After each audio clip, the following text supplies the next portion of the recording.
Здравейте, скъпи приятели! Здравейте днес на деня на празника на виното и любовта. Темата, която днес буквално изкочи от колодата оракулската на лекуващото се сърце, е за търпеливото сърце, времето за растеж, което съответно всеки от вас по една или друга причина му трябва по-настоящем. Продължавай напред и така расти. Това е темата на търпеливото сърце. В тази тема ние виждаме, че в тази карта съответно има един часовник, което означава, че за доста голяма част от вас, които ще отворят това видео, се налага търпение. Ключовата дума е търпение, тъй като темата днес е за любовта. Необходимо е време нещо да се случи, вие да израснете в любовта. И точно това ще разгледаме днес. Естествено, извадих времевите карти и зарчетата, за да видим все пак и някакъв срок. Тук ще разгледаме темата и с мъжете, и с дамите, и за мъжете, и за дамите, като започнем от начало с ангелите и архангелските карти, за да видим за мъжете и дамите кой висш учител, извисен учител ще се появи и съответно кой извисен учител ще им даде някакъв съвет. За дамите слагаме тук и за мъжете слагаме тук. Съответно, вие може в партньорски план да си слушате видеото за вашите партньори мъже, за вашите партньорки дами, но най-вече за самите вас. Темата ще върви тук. Да видим тук с две карти вашата идентификация. Искам да видим на мъжете и на дамите. Искам да видим за какво вие тук трябва да сте търпеливи, идентификацията или ситуацията, в която се намирате. Да видим за дамите за какво трябва да се търпеливи и мъжете за какво трябва да бъдат търпеливи. Още една колода съм подготвила за пояснение. Взела съм едни карти, които са за управление на реалността. Също ще добавим по една карта от тях. Така и след това ще допълваме, ако е необходимо. Сега започваме да видим дамите за търпеливото сърце, какво ги съветва. Това ми е любимата карта, Сен Жермен. Това е извисен учител с много прераждания и който учи всеки един от нас, че всеки може да направи чудо. Ако искаш нещо, ти можеш да го сътвориш, ти можеш да го реализираш, ти можеш да влезеш тази времева линия на твоя избор и на твоя живот. Така че тук Сен Жермен ви казва, можеш да направиш чудо. Бъдете сигурни, че можете да направите чудо прилагайки принципа на търпението и на израстването. Така, да видим вашата идентификация тук на дамите. Влюбени жени в партньор, с който имат много хармонични отношения по двойка чаши, с партньора, в който вярва двамата в любовта, с партньор, с който си подхождат. И този партньор съответно е един доста властен, красив, успешен мъж, съвременен, но и романтичен мъж в техния живот. Така, нека да видим сега тук за извисените учители, за господата. Скъпи мъже, тук вие явно нямате търпение нещо да се случи в любовта, искате нещо свързано с конкретна връзка, с конкретна жена, и доста често вие драматизирате. Затова тук при вас идва Атина Палада и ви казва стоп. Ето, слага ръката. Стоп. Спри да драматизираш. Няма драма, трябва да изчакаш, да имаш търпеливо сърце, за да израстеш напред. Много интересна тук конфигурация излиза за мъжете. Ще се видя така, ако мога да сложа картите. Да, за да ни остане централната карта. Скъпи мъже, в каква ситуация се намирате? Да, влюбен мъж, но с по-младежка енергия. Мъж, който иска да даде любов, който подава чашата на любовта към една дама, която си е тръгнала от неговия живот, или може да не си е тръгнала, по-скоро не знам дали си е тръгнала, по-скоро една жена, която си е сложила ограничения по смица мечове към него. Този мъж, скъпи мъже, вие подавате чашата на любовта, имате чувства, имате отношения, имате желание за жена, която наистина се е ограничила от вас. Жена, която може да е била ваша булка, жена много емоционална жена, и за вас това е голяма драма, но тук темата е търпеливото сърце. Хич не можете да търпите, хич не можете да чакате. Докато тук при дамите реално нещата се оказват окей и те могат да направят чудо. Явно топката е в тях, както се казва, да се излезе от този времеви период, в който съответно, в който нали, трябва да мине този часовник. И сега, какво тук питаме? За какво трябва да търпите? За какво трябва да изчакате? Да видим за дамите. Скъпи дами, вие сте в така доста материална енергия по деветка пентакли. Вие сте в период, в който сте доста самостоятелни, знаете си цената, но вие трябва да изчакате тук. Възможно е да получите някаква информация от този мъж, от този император или за него, или по-скоро от него. Трябва да изчакате да дойде този момент, в който той ще кацне на вашата ръка и ще ви предложи да станете неговата по кралицата Пентакли, кралицата Земя, материалната жена, неговата съпруга.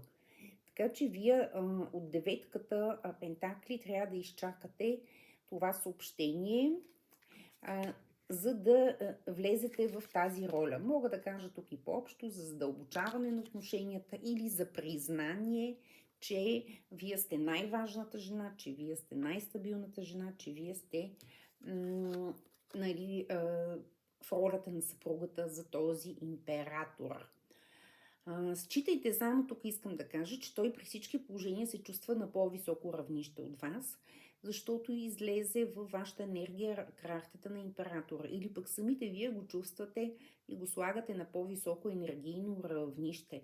Може би за това ви трябва време, за да осъзнаете, че вие не сте на по-ниско ниво от него и че вие имате своите качества, заслуги и съответно, ако осъзнаете всичко това, ще дойде времето, в което той ще ви кацне на ръката и ще ви признае това, което вие искате, а няма да стои с тази незряла енергия, емоционална, и да драматизира, че вие сте поставили ограничения във вашите отношения.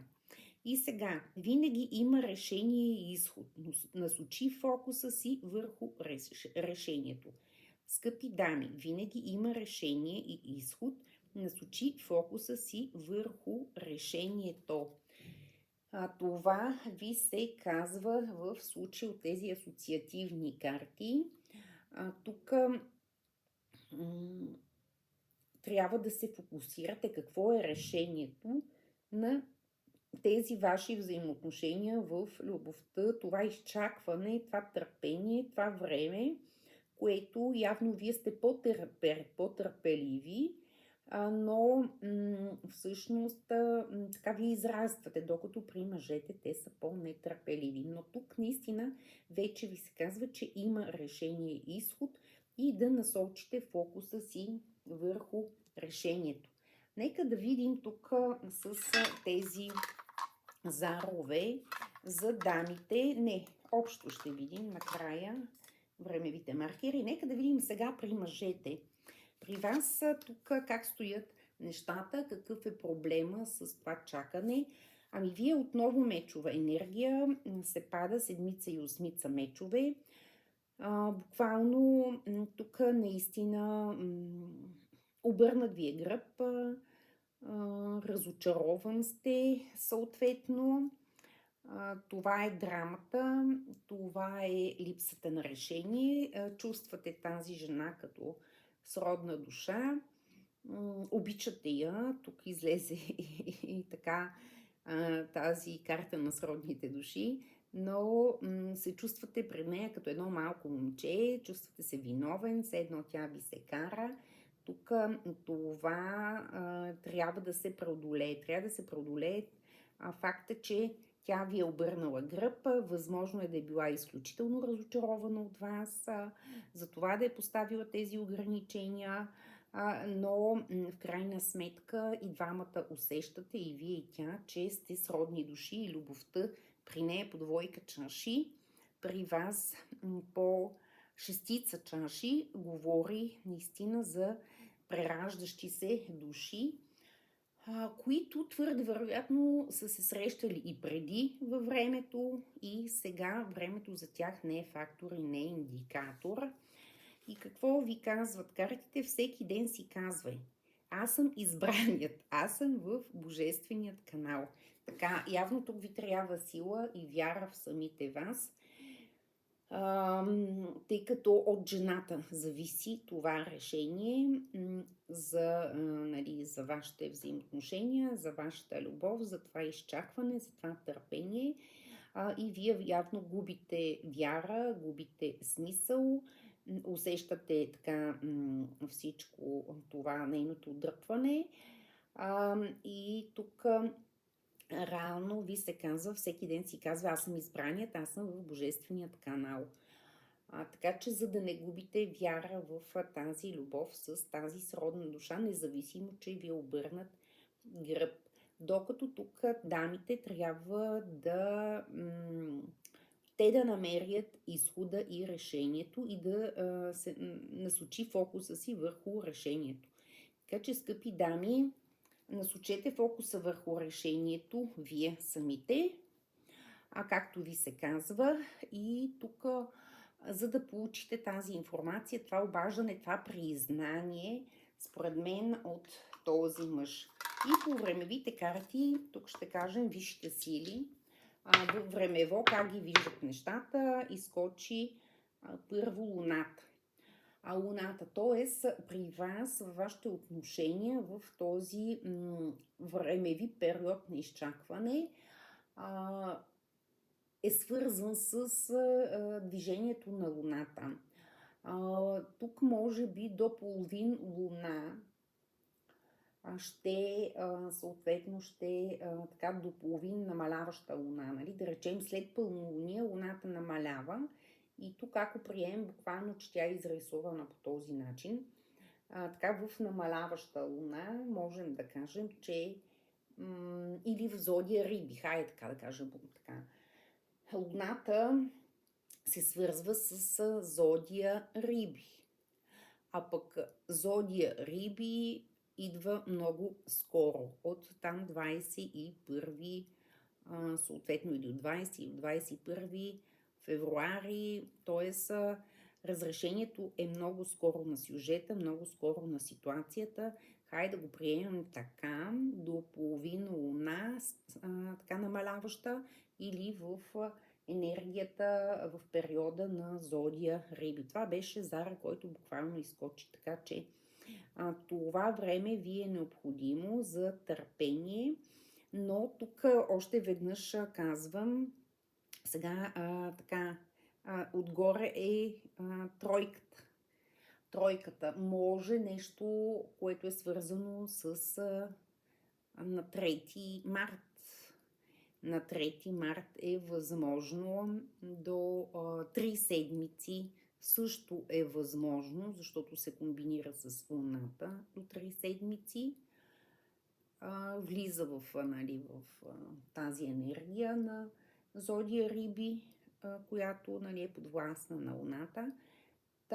Това е още един индикатор за изчакването. И другият индикатор е свързан с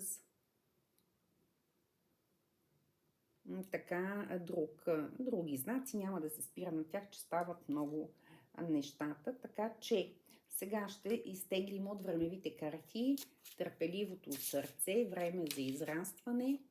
Нека да видим, тъй като заровете бяха много категорични, но ще изтегля още 2 времеви карти за пояснение. Много бързо тук излиза, че един ден, една седмица вече е явно дошло това време. Но тук излиза и картата на Стрелеца. И ви се казва, че ще намерите нов смисъл. Ще намерите нов смисъл и този нов смисъл може би ще бъде въз основа на това, че това време, да речем, от месец февруари-март под знака на Риби и Луна, така е до една, може би от една седмица, нещата ще се случат даже един ден. Хайде да бъда по-конкретна. Днес е 14. Един ден, една седмица. И декември месец, хайде така да кажа, декември вие буквално ще намерите нов смисъл във връзката, нов смисъл в отношенията с този партньор. Но тук напомняме, винаги има решение и изход, насочи фокуса си върху решението за дамите. Помислете и решете. Значи във вас е ножа, във вас е хляба, във вас е сиренето, както се казва. Да, вие сте търпеливи, имате търпеливо сърце, израствате, изчаквате някакво време, но тук този господин губи вяра и за това за мъжете им се казва: всеки ден си казвай, аз съм избраният, аз съм божественият канал. Така че дамите трябва да се насочат към това решение, да се фокусирате върху него и изход от ситуация, в която явно сте попаднали, и още от висшите сили. Шестица огън, ще има победа и тази победа ще е партньорска. Погледнете тук, дамата се качва на гърба, ето го на това пиле, на този мъж, който идва при нея със съобщение, и съответно погледнете, няма даже други карти да отварям, погледнете. Цветето, което носи жената, храни мъжа. Погледнете. Тоест енергията, която има жената, цветната енергия, която има жената, ще захрани този човек, който му липсва тази цветна енергия, тази цветна храна, това, което го кара да може да лети, да се движи и да съответно в партньорски план да се управлява живота. Страхотна карта. Тук мога да кажа, че ще има успех във връзката, взаимоотношенията и за двамата. Изключително лилавият цвят е фокусиран. Той е на лилавите хора, на лилавите аури, на третото око съответно, или на шеста чакра. Зеленото е цвета на сърцето, на любовта. Тук също виждаме розовото, също е енергията на сърдечната чакра. Така че предстои партньорска победа, крачка напред, и тук другите въобще няма да ги разглеждам, но отново напомням, винаги има решение и изход. Насочете се, дами, фокусирайте се върху решението, а вие, скъпи господа, всеки ден си казвайте: аз съм избраният, аз съм божественият канал. Това беше от мен. Прегръщам ви, ваша Яна, и на здраве днес за Трифон Зарезан и Свети Валентин.